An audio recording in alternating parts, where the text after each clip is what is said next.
Narrator, calm, low voice. They said the Texas sun could melt the soul right out of a man. That under its burn, truth and cruelty both baked into the same dust. But sometimes, something still beautiful managed to grow in that kind of heat. Fade in slowly on an old cattle market. Wooden pens, flies buzzing, voices shouting, the crack of a whip somewhere in the distance. Narrator, Texas, 1870. Border livestock market. The kind of place where everything had a price.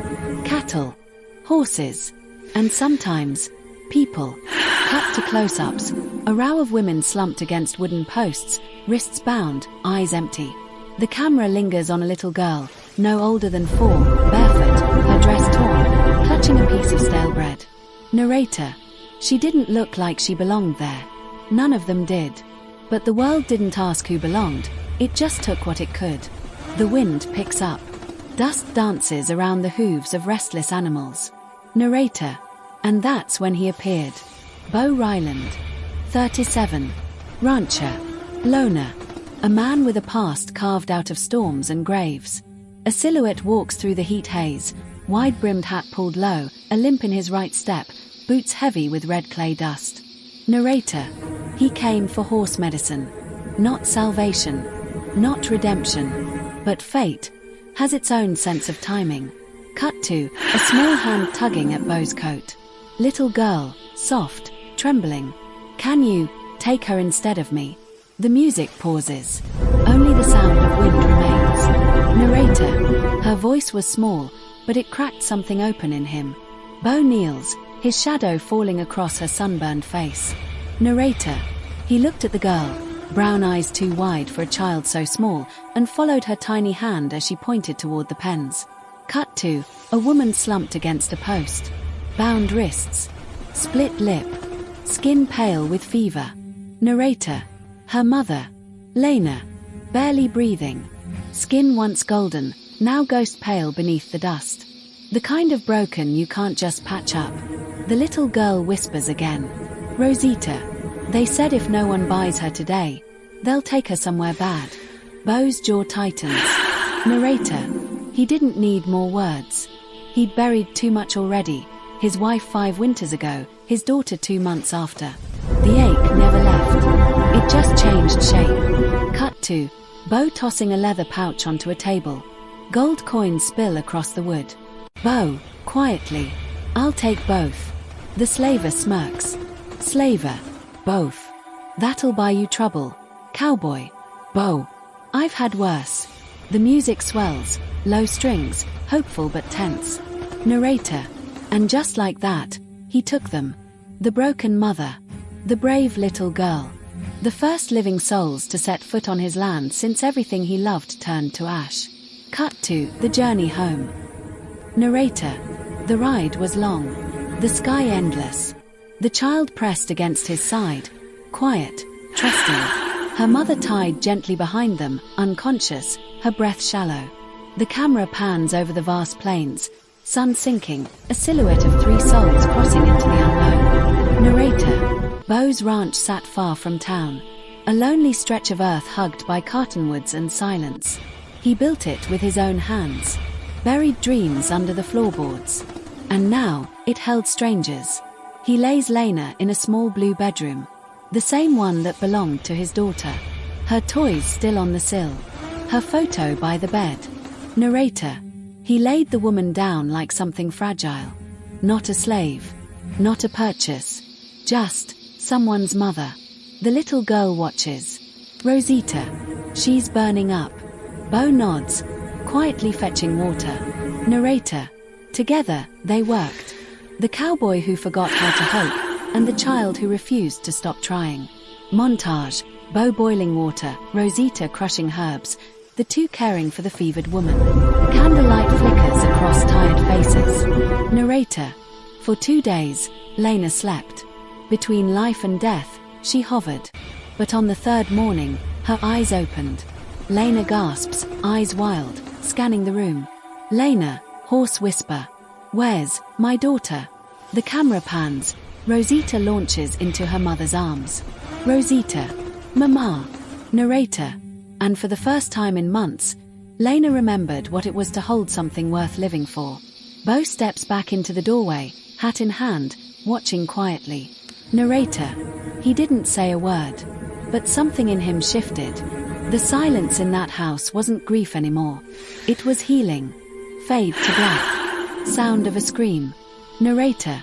3 days later, the storm returned. The door bursts open. Lena stands wild-eyed, clutching a brush like a weapon. Lena, screaming. Stay away from me. Narrator. Fear can't tell the difference between danger and kindness. It only remembers chains. Bo raises his hand slowly. Bo. It's all right. You're safe here. She doesn't hear him. She swings. The brush strikes his shoulder again and again. Lena. You bought me. You think that means I belong to you. Bo doesn't move. Bo, low voice. No. He turns and walks out. Silence. Only the sound of her breath and a child's footsteps. Rosita, whispering. He sleeps on the floor, Mama. He never touches. Camera pans to the blanket near the door, neatly folded. Narrator. That night, Lena looked around the room again. The photo of a girl on the windowsill.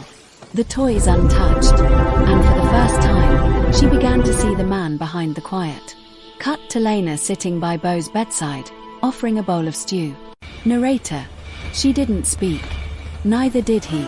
But sometimes silence says more than words ever could. Days passed. Lena healed. Rosita laughed more. And the house began to sound like a home again. Montage. Bo teaching Rosita to braid rope, Lena hanging laundry in the sun, laughter echoing faintly. Narrator. But peace never lasts long on the frontier. Cut to a distant trail. 3 riders approaching.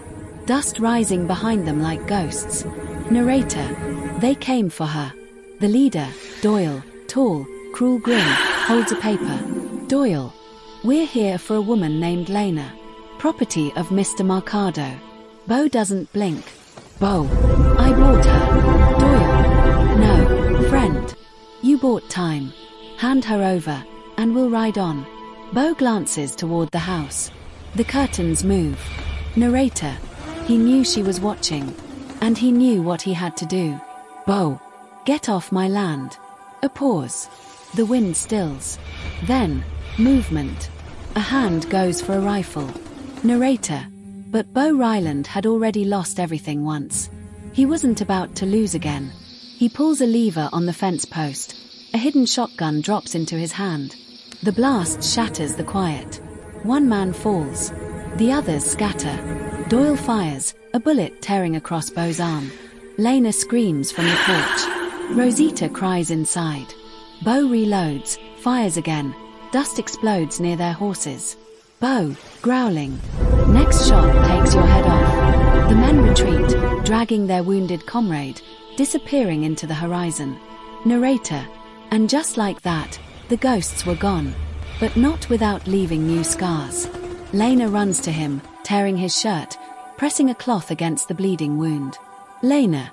You could have been killed. Bo. I've been dead before. She freezes. Bo, quiet. When I lost my daughter. But today, I'm alive. Narrator. For the first time, Lena saw the grief behind his silence. Not pity. Not power. Pain. The same kind she knew too well. That night, she cleaned his wound by lantern light. The whiskey burned. The knife trembled in her hand. Bo bit down on a cloth, never flinched. Lena, whispering. I used to fix my brother's fights. He broke bones. I patched them. Bo's eyes soften. Bo. You were meant to heal. Narrator. Their hands met on the table. Rough. Scarred. But steady. And somewhere between pain and silence, they found something else. Trust. Fade to sunrise. Rosita rides a small mare across the pasture, Bo walking beside her. Narrator. Weeks passed. The land grew green again. Laughter replaced fear. Rosita's giggle carries through the wind. Rosita. Am I doing it right, Mr. Bo? Bo smiles faintly. Bo. Just like that. She grins, leans forward, then suddenly wraps her arms around his neck. Rosita, whispering. Can I call you Papa now? The music slows, soft piano, heartbeats between notes. Bo doesn't speak. He just holds her. The wind quiets. Narrator. Some words don't need saying. Cut to Lena standing by the fence, a basket of apples slipping from her hands. Narrator. When she heard those words, when she saw her daughter in his arms, something inside her broke and healed. All at once. That night, Lena visits Bo's room. Lena. She called you Papa. Bo nods. Bo. I didn't know what to say. Lena. You didn't need to. She kneels beside him, her hand finding his. Lena. You brought her back to life. And me, too. Bo looks at her, eyes tired, soft. He lifts her hand, kisses her fingertips. Narrator. Sometimes love doesn't begin with a kiss. Sometimes it begins with a thank you. Montage. Weeks turning to months. The three of them working the land together. Lena cooking breakfast. Bo fixing fences. Rosita chasing chickens through the yard. Laughter fills the air where grief once lived. Narrator. They had become a family. Not by blood, but by choice. Cut to Bo in his forge, shaping brass with steady hands. Narrator. One evening, as the sun melted into gold across the plains, Bo worked in silence. From the firing pin of a revolver that once saved a life, he made a ring. He holds it in his palm, rough, imperfect, but real. Bo walks to the field where Lena brushes Rosita's hair. Narrator. He didn't kneel. He didn't make speeches. He just said the truth. Bo. I lost everything. But you and Rosita, you gave me something to live for. Lena's hand trembles as she takes the ring. Lena, whispering. Yes. Narrator. That was their wedding. No grand crowd. No church bells. Just wind, wildflowers, and a promise. The preacher spoke simple words. The kiss was soft. Rosita scattered petals around their boots, her laughter brighter than any choir. Narrator. And when they walked back down that dirt path, hand in hand, Lena didn't hide her scars. Because survival is not shame. It's proof. The next days were quiet ones. The kind people dream of. Lena burned breakfast twice. Bo still ate every bite. Rosita painted pictures of the three of them under a yellow sun. Narrator. At night, they sat on the porch, the stars hanging low, fireflies drifting like prayers that finally got answered.